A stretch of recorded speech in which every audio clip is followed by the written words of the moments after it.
Hey yo mga peeps! Welcome back again to my channel. And in today's video, I'm going to react on KZ Tandingan's performance on The Singer 2018. It's actually sort of a big singing competition in China. And yung mga kasali doon ay mga professional singers na talaga. And si KZ ay isa sa mga napili doon, mapalad na napili para i-represent yung Philippines.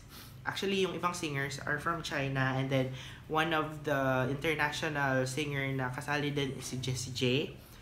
Kaya, actually, dati pa, pinapanood ko na siya sa YouTube, itong The Singer 2018. Kasi nga, andun si Jessie J, and gusto kong malaman and masubaybayan kung paano makihalubilo si Jessie J, and paano yung performance niya naging different from the other Chinese singers. Kaya, ayun, medyo na-hook talaga ako sa show na to, no?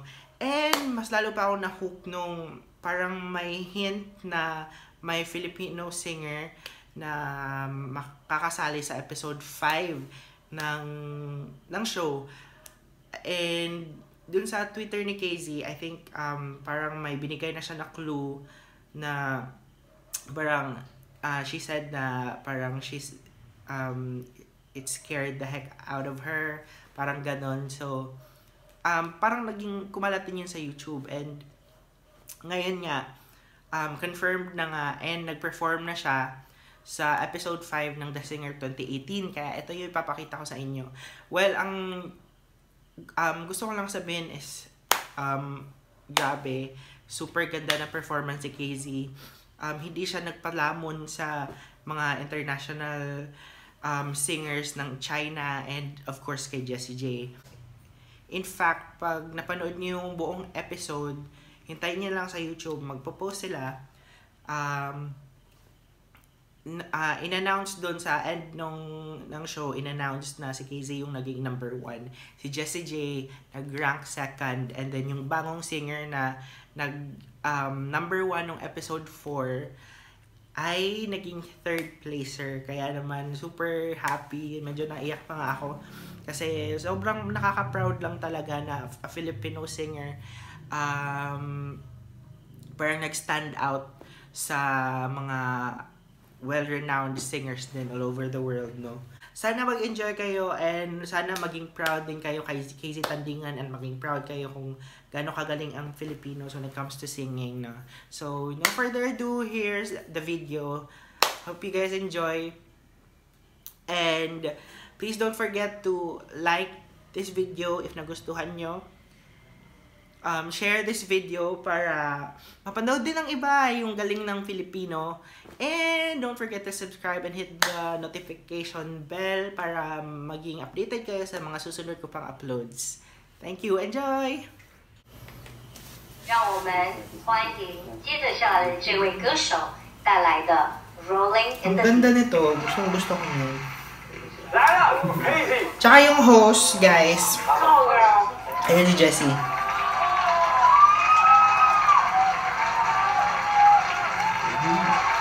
Yung host, guys, maganda yun din yung boses. Kasama siya actually sa sa mga contestants.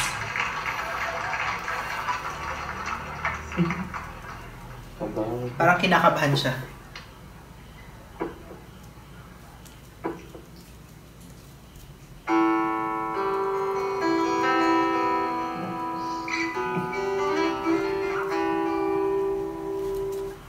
Ayan na!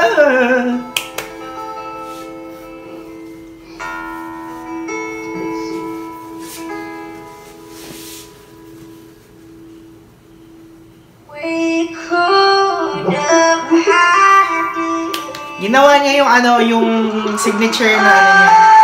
Signature style niya. Hey, come on, my girl. Come on, my girl.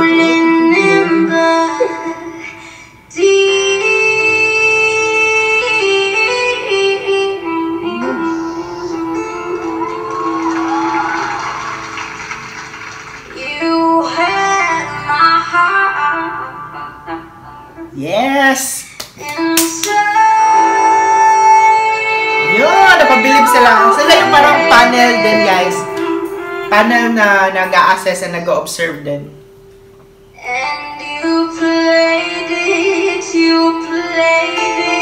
Akala ko hindi niya gagawin to.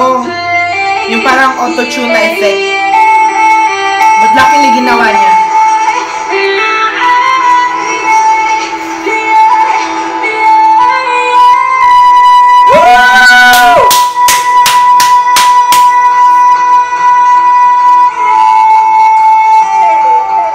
Galing!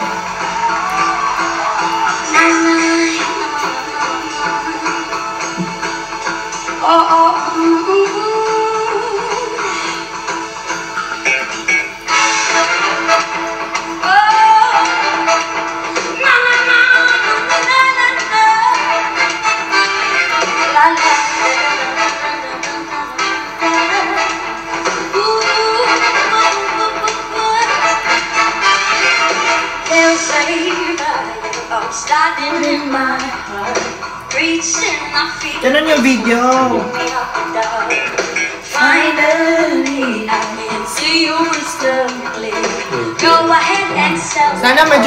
Sana nakikita niyo yung ano. Yun! Go, KZ! Yan! Lamunin mo sila!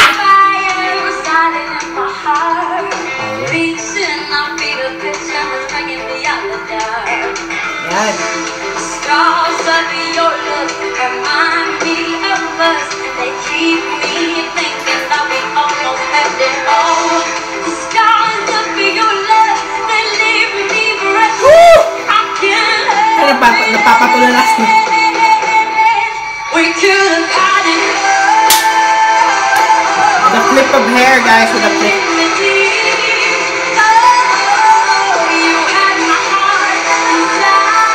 Parang gusto siya ng mga tao, no? Gusto siya ng audience. Tsaka big factor yun na gusto ka ng audience. Kasi sila yung bumuboto sa kung sino yung, sila yung bumuboto ng ranking.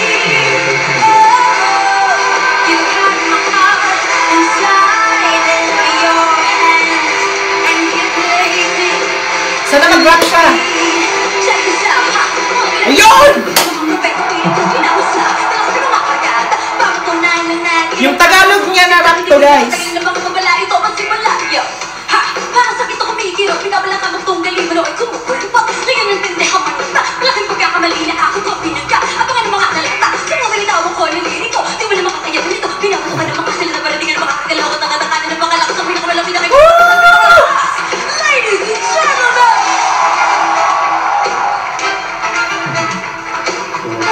Parang nag-enjoy si KZ sa performance niya. Yes, girl! Get it!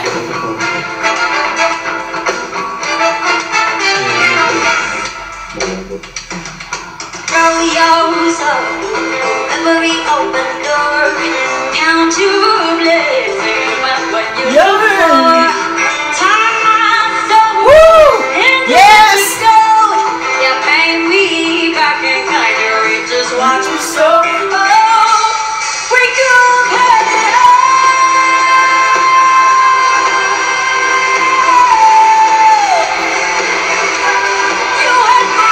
Gusto siya ng mga tao, guys. Ayan na, nagtayuan na.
Yun.